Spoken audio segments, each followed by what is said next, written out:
Hi, Clarissa Mosley from Calm Mind Psychology, psychologist, psychotherapist, and today we're going to understand what gaslighting is. So in a nutshell, gaslighting is where somebody is trying to control the reality of another. Obviously, we think of cults, and this is a prime area for where gaslighting happens, but it also happens within relationships, particularly relationships with people with narcissism or narcissistic personality disorder. It's not necessarily always narcissists that do gaslighting.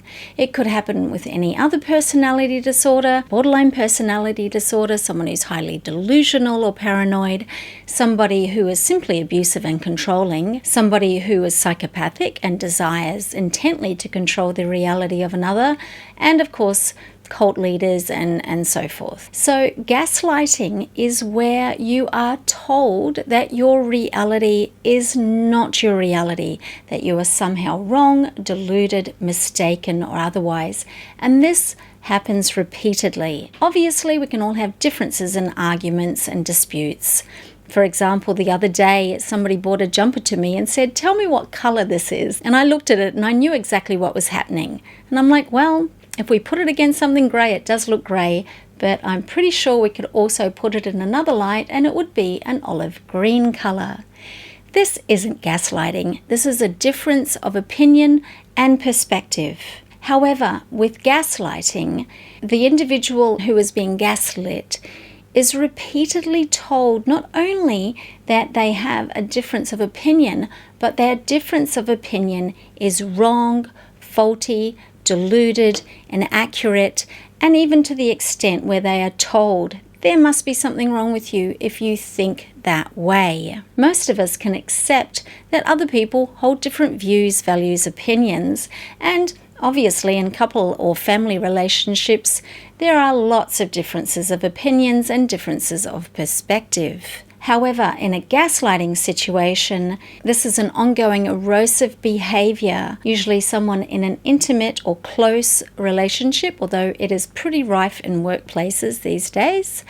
And there is a unconscious or overtly conscious desire to control the other person. So most of the time, gaslighting emerges slowly. Obviously, people have got to be subtle about this behavior because they don't want it to come on too hard and fast. Although it's not unheard of that it does happen all of a sudden.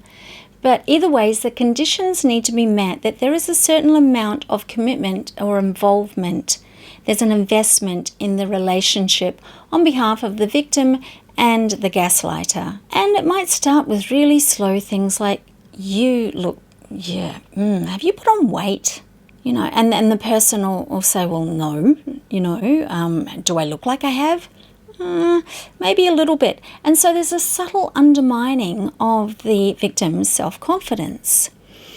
Often coinciding with this, the perpetrator of the gaslighting might be siloing that person away from contacts. Spend more time with me. You're always going out with the girls or the boys. I want you to spend more time with me. Now, this alone is not gaslighting. It could be just possessiveness. It could be the other person is insecure. And so the victim partner is always making concessions. Oh, they had a bad day at work. Oh, they want me to look the best. Oh, they might think I'm putting on weight. I better look at that. Oh, they want more of my attention. And so each time, and if you watch my video on why people stay with narcissists, each time they give over their autonomy and allow this kind of gaslighting to go unnoticed or to be complied with, they're giving away a little bit more of their power. And eventually their sense of self and their sense of belief and trust in what they're doing and saying gets subsumed to the other person. They might be told that they've been hearing things. There might be the classic narcissistic situation where it's only the narcissist's truth that is relevant. The narcissist might have made promises. They might have said, yes, I'm going to take you out on the weekend. It's going to be great. And then the weekend comes and the other partner's like, well, where are we going? And they're like, what do you mean, where are we going? I didn't say we were going anywhere. I've got to watch the game. I've got to do shopping. I've got to do my own thing. Like, you must have been hearing things. And the subtle erosion goes on. There could also be, in concert with this, accusations that are not warranted. You're cheating on me. I know that when you're going over there on your phone, you're texting somebody else. This kind of possessiveness or little assumptions about what the other person is doing in their spare time. They might interpret flirtatious behavior where it isn't.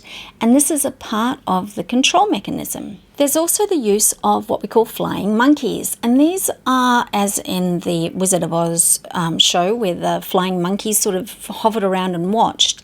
These are other people that are brought in to affirm the gaslighter's story, or to be complicit, whether by accident or design, in the gaslighting. So it might be something like, oh, I heard so-and-so, I don't know if you want to hear this, but I overheard this conversation about you and it's really awkward. And so then they'll divulge some information to you that they supposedly overheard in a conversation that will make you feel uneasy or uncertain.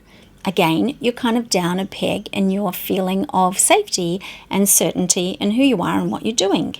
Or they might bring other people into the conversation as they're speaking.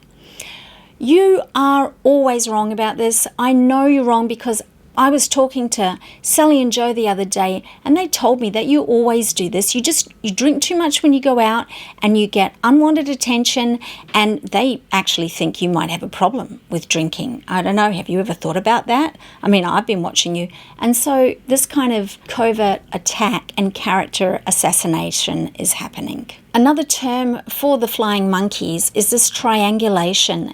If there are friend groups, it's not uncommon for a narcissist to make one partner stay at home and go out and look like the hero and the best person in front of mutual friends or their own friends. And in this, they're kind of not only sort of siloing the other partner away from social activity, but they're garnering support for them being an okay person. The partner at home is experiencing some pretty nasty behavior. Or even if the phone rings, the person is a completely different person. They're charming, they're helpful, they're there for others. Like, hey, oh, how are you? Oh my gosh, really? Oh, yeah. And put the phone down, it's like, what are you looking at? And so their sense of reality is not going to be heard or understood by other people. Again, they're going to feel like the wrong one. Now, we talk about the mask dropping. And this is a frightening moment if you've ever been in the actual experience of it. Sometimes it can happen when the gaslighter is starting to drink alcohol or take any substance. There is a sudden change in behavior. But it can also happen when they're 100% lucid. Usually, the mask gets dropped when other people can't see. Gaslighters are smart enough to know that if they're up to their manipulation and so on, they do not want an audience and they don't necessarily want evidence or witnesses. They want to have their victim in a position where they are completely disempowered. And so they've got this real ability to put their mask back on. If somebody else comes into the room, it's like, oh, I was just talking about what Sally was planning to wear out. And I don't know, what do you think? I think she looks much better in colours than she does in grey. So they'll cover it up. And then whatever they said at that moment, if they were having a go at Sally for wearing something they thought was too revealing, is completely convoluted and changed. So gaslighting is a pattern in behaviour. As mentioned earlier, it's not a single incident like I do not agree with you. And you can get some people that are kind of dogmatic in what they believe in. They can think they're the expert on something. And these, again, are points of difference. Gaslighting is an ongoing erosive behaviour that is going to leave the victim feeling less than. It's going to leave them feeling anxious. It's going to leave them feeling uncertain. They are going to start to limit their behaviour and freedom in order to keep the gaslighter happy, quiet, and content. And so this flipping and flopping between I love you, I don't like you, you're not doing the right thing, oh, but you're my one, is called splitting. So particularly with narcissists, they see individuals as either really, really good or really, really bad. There's not a lot of room for grey. And if you are their intimate partner or family member, some days, maybe the days when they're in a particularly bad mood, you may become the source and the target of all of their bad feelings because you are called a bad person in some way, shape or form. You've done the wrong thing, you've aggravated them, you've made too much noise in the morning, you've shown up late, you've been on your phone too long, you've said something that they didn't like, and that is the split between your bad, devalued self. And then there'll be other days when the person is in a good mood and you're not a victim anymore. You're a great person. You're, oh, I'm so sorry I do these things to you. You're my one. I don't know why. I just have these bad moods. But there's no real sense of responsibility for the way they've behaved. It's often like, you were terrible yesterday, but you're great today. And that's the end of it. And people learn very quickly in these relationships not to challenge. Not to say, well, you were being awful to me yesterday, so what about that? Because that can unleash that nasty side again. And so when things are good, they are just sort of like, I can relax for a minute. So this inability to stay on a predictable even keel of behavior is a massive flag. Again, I always give leeway for the vicissitudes of human emotion, and some people are more emotional and more sensitive. But you want to see that they can take responsibility for the effect of their behavior on other people and not always blame you. Because if it's always getting blamed on you and you're pretty sure that you're not doing anything that bad, although eventually you might believe that you are, then it's not cool. You're getting gaslit. You're getting told that your reality is wrong, that who you are is wrong and bad, and that you are the source of all of the problems in the relationship. And that is not true. Relationships are a two-way street. And while they may not always be 50-50, there has to be an even distribution of problems and things that go wrong within the relationship, and a level of accountability and a level of not just apology, because gaslighters can do the apology trick. They can turn up with flowers and take you out to a lavish meal, and then think that that is the way that all should be forgiven. That's a hoovering. And then hours, minutes, days later, they can return to their terrible behavior. Now, I'm using male examples. Not all gaslighters or not all narcissists or not all people with these problems are males, not at all. 50-50, we reckon the distribution is. Women might do things in a slightly different way, and it might also seem that her level of possessiveness or insecurity is relevant. And so you'd need to work out whether that insecurity is coming from a place of, I feel insecure, what can you do to help me feel secure, that isn't necessarily controlling your life and existence. And at the same time that person isn't having shots at you that make you feel diminished, telling you that you're wrong in your thinking, telling you that it's inaccurate what you just said, telling you that the tantrum behavior that she threw the other day was all your fault and that she takes zero responsibility for it. And if you're not careful, it will happen again. Those kind of things are not ideal at all in a relationship and are part of the gaslighting cycle. Children can be utilized in this, and unfortunately, I've talked a lot about relationships, but obviously children grow up in homes where there is a parent who has narcissistic personality, borderline personality disorders, substance use disorders, any other form of mental issues, psychological issues, and also can just be gaslighty as a learnt behavior. While I've sort of put a lot of the gaslighting behavior on people with personality disorders, it can also be a learnt behavior.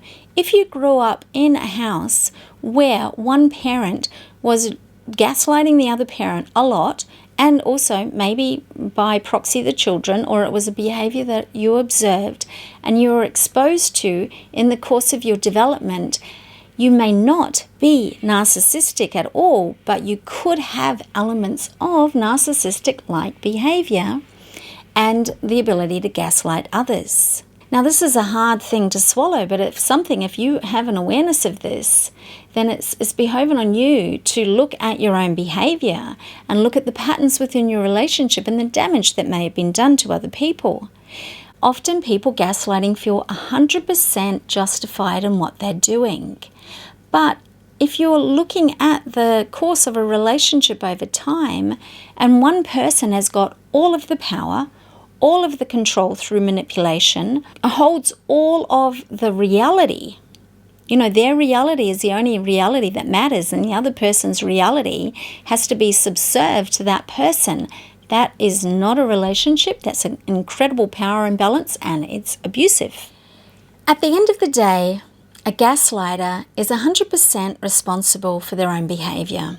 Whether they learnt this behavior in their family of origin, whether they were in a relationship for a very long time that taught them, meaning they caught fleas from a narcissist on how to behave narcissistically, whether they have no other options of how they behave or react, it doesn't matter. They are doing the behavior, they are responsible for the behavior. Now, if you find out that you are in a dating or a romantic or intimate relationship that is wrought with gaslighting and potential narcissistic qualities from the other person, you are probably having a moment now where you're shocked and concerned, and your best option is to get out as quickly as you can, which isn't always possible. But if you present the problematic behavior to the person and there is an absolute denial of any responsibility, 100% refusal to change their behavior, if anything, there's a kind of contemptuous, well, this is the way it is, like it or lump it, then you know you've got an enduring problem. The pattern repeats, the behavior is unlikely to change. So I will, down the track, make another video about how to get yourself out of these situations. Sometimes it needs to be done very carefully, and sometimes you can just cut and run. So I hope you've enjoyed this video and you understand a little bit more now about what gaslighting is and how it manifests and the effect that it might have on you. If you did like this video, give me a like. If you want to hear more from me, please subscribe. And I hope you have a beautiful day.